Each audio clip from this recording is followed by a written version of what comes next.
হুজুররা নামাজ পড়ে 4 রাকাত, সময় লাগে 10 মিনিট, আর আমরা নামাজ পড়ি 20 রাকাত, সময় লাগে মাত্র 10 মিনিট।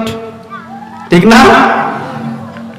তার মানে কি নামাজের কি পড়তেছি এটা বুঝতে পারি না। তাহলে ইনশাআল্লাহ অর্থ জেনে শুনে আমরা পড়ব তো? রাজি সবাই?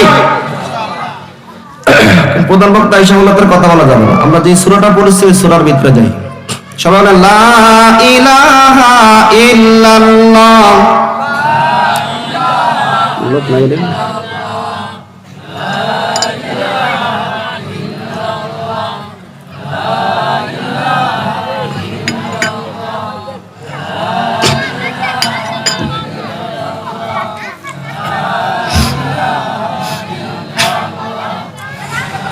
লা ইলাহা ইল্লাল্লাহু মুহাম্মাদুর রাসূলুল্লাহ সাল্লাল্লাহু আলাইহি ওয়াসাল্লাম। তাহলে সূরার নাম কি? সূরা আসর। সূরার নাম কি বলেন? মনে আছে তো? সূরাটা কত নম্বর সূরা? কোরআন মাজিদের 103 নম্বর সূরা। কত নম্বর? সূরাটা নাজিল হয়েছে মক্কাতে। কোথায়? মক্কাতে। এই সূরার ভিতরে আয়াত আছে কয়টা? 3টা। কয়টা বলেন? 3টা আয়াত আছে। এই সূরাটার ভিতরে বিন্দুর ভিতরে সিন্ধু, বিন্দুর ভিতরে কি সিন্ধু লুকায়িত আছে। এই সূরা আসরের বৈশিষ্ট্য হলো, ইবনে হিশাম রাহমাতুল্লাহ আলাইহি বলেন যে সাহাবায়ে কেরামদের মধ্যে পরস্পর যখন দেখা সাক্ষাৎ হতো তখন তারা এই সূরাটা তেলাওয়াত না করে একজন থেকে একজন পৃথক হতেন না। ইমাম শাফি রাহমাতুল্লাহ আলাইহি তিনি বলেন যে হেদায়েতের জন্য এই সূরাটাই যথেষ্ট, মানুষের হেদায়েতের জন্য।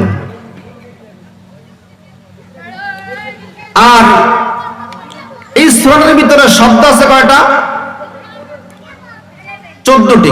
কতটি শব্দ আছে? হরফ আছে 68টি।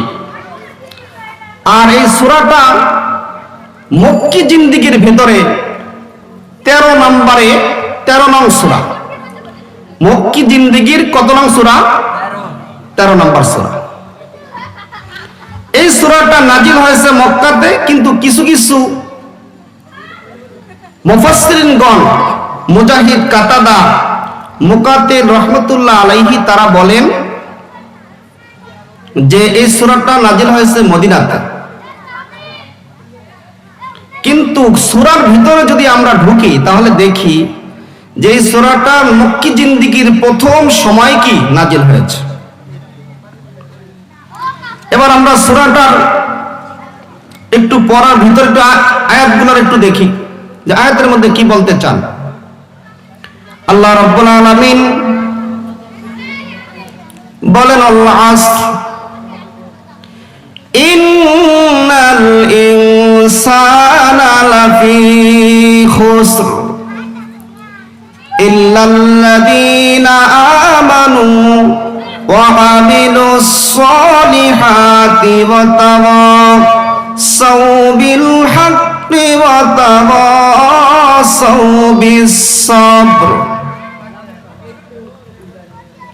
আল্লাহ রাব্বুল আলামিন আসরের শপথ খাইলেন,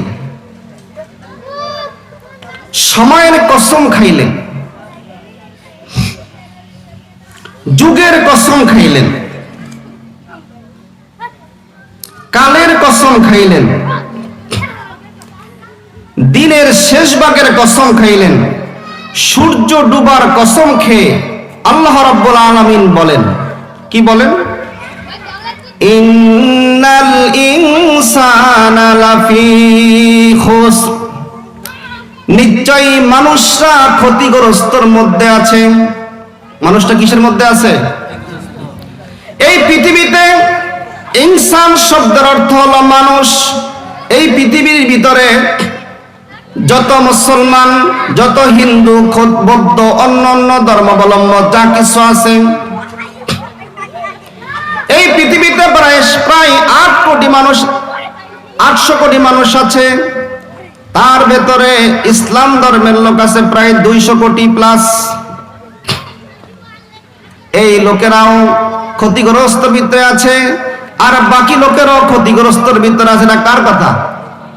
কার কথা? ইন্নাল ইনসানা লাফি খুসর। এই পৃথিবীর সকল মানুষের কিসের মধ্যে আছে বলেন তো? ক্ষতিগ্রস্তর মধ্যে আছে। আল্লাহ রাব্বুল আলামিন ইল্লা দিয়ে ইস্তিসনা করে বলেন, ইল্লাল্লাযীনা আমানু ওয়া আমিলুস সলিহাতি ওয়া তাওয়াসাউ বিল হাক্কি ওয়া তাওয়াসাউ বিস সাবর। পড়তে পারেন না? পড়লে তো সব হইব না, গুণ হইব? বলেন, ইল্লাল্লাযীনা আমানু ওয়া আমিলুস সলিহাতি ওয়া তাওয়াসাউ বিল হাক্কি ওয়া তাওয়াসাউ বিস সাবর। আল্লাহ রাব্বুল আলামিন বলেন, 4 শ্রেণীর মানুষ ছাড়া সকল মানুষ ক্ষতিগ্রস্তর ভিতরে আছে। তার ভিতরে 1 নাম্বার হলো যারা আল্লাহর উপর কি আনছে? ঈমান আনছে। 2 নাম্বার হলো যারা নেক আমল করেন, আমলে সালেহ করেন। 3 নম্বরে হলো যারা সত্যের উপদেশ দেয়। 4 নাম্বার হলো যারা সবরের উপদেশ দেয় পরস্পরকে। অর্থ হয়েছে তো? অর্থ বোঝা গেছে? আসরের কসমকে আল্লাহ তাআলা কি বলেন? যে পৃথিবীর সকল মানুষ কিসের মধ্যে আছে? ক্ষতিগ্রস্তর ভিতরে আছে। কিন্তু 4 শ্রেণীর মানুষ ছাড়া সকল মানুষ। 4 শ্রেণী কারা? যারা ঈমান আনছে। আপনারা ঈমান আনছেন তো? বলেন, আপনারা ঈমান আনছেন? তাহলে আমরা ছাড়া নাকি? আমরা ছাড়া। আর একটা গুণ হলো কি? আমলে সালেহ। ঈমান আনলেই চলবে না, আমলে সালেহ থাকতে হবে, নেক আমল থাকতে হবে। তৃতীয় গুণ হলো কি? তৃতীয় গুণ হলো সত্যের পরে পরস্পরকে সত্যের উপরে উপদেশ দিতে হবে। চতুর্থ গুণ হলো পরস্পরকে সবরের উপদেশ দিতে হবে। হাজারো বিপদ আসলেও ওই মুহূর্তে কি করতে হবে? সবর করতে হবে। ঠিক কিনা? তাহলে এই 4 শ্রেণীর মানুষ ছাড়া পৃথিবীতে যত মানুষ আছে সকল মানুষ এই ক্ষতিগ্রস্তর ভিতরে আছে।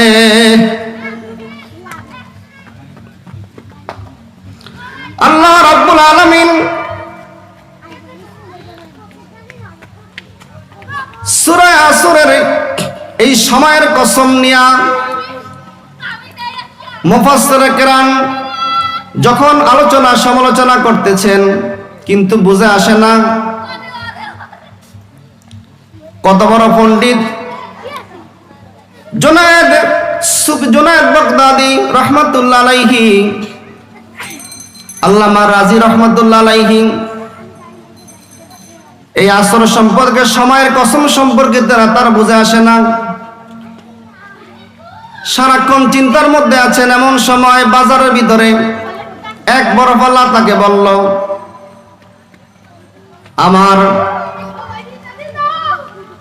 আমাকে রক্ষা করো, আমাকে বাঁচাও, আমার পুঁজি গলে যাচ্ছে, আমার পুঁজি চলে যাচ্ছে, আমাকে বাঁচাও। দৌড়াইতে দৌড়াইতে গেল কোথায়? বাজারে গেল। বাজারে যা দেখলো এক বরফ বিক্রেতা, সে বরফ বিক্রি করতেছে আর বলতেছে যে আমাকে রক্ষা করো, আমাকে বাঁচাও, আমার বরফগুলা সব গলে যাইতেছে। সুতরাং আমার বরফগুলা তোমরা কিনে নিয়ে আমাকে সেই পুঁজি, আমার পুঁজি সবগুলা জ্বলে যাইতেছে, আমাকে বাঁচাও। তখন আল্লামা রাজি রহমাতুল্লাহ আলাইহি, জুনায়েদ বাগদাদি রহমাতুল্লাহ আলাইহি তাদের বুঝে আসলো যে আল্লাহ তাআলা যখন আসরের কসম খেয়েছেন, সময়ের কসম খেয়েছেন। প্রত্যেক মানুষকে আল্লাহ রাব্বুল আলামিন হায়াত নির্ধারণ করে দিয়েছেন কি দেন নাই? দিয়েছেন তো। আল্লাহ রাব্বুল আলামিন যে হায়াত আপনাকে এবং আমাকে দান করেছেন, সেই হায়াত বারবার বলে আমাকে বাঁচাও, আমাকে বাঁচাও, আমাকে তোমার কাজে লাগাও, না হলে আমার বরফের মতো আমিও তো গলে যাচ্ছি, আমারও তো সময় ফুরে যাইতেছে। বরফ যেরকম গলে যাইতেছে, আমার এবং আপনার জীবনটা এরকম ভাবে গলে যাইতেছে। এই দুনিয়ার গণনা মতে কিয়ামতের ময়দানটা হবে 50,000 বছর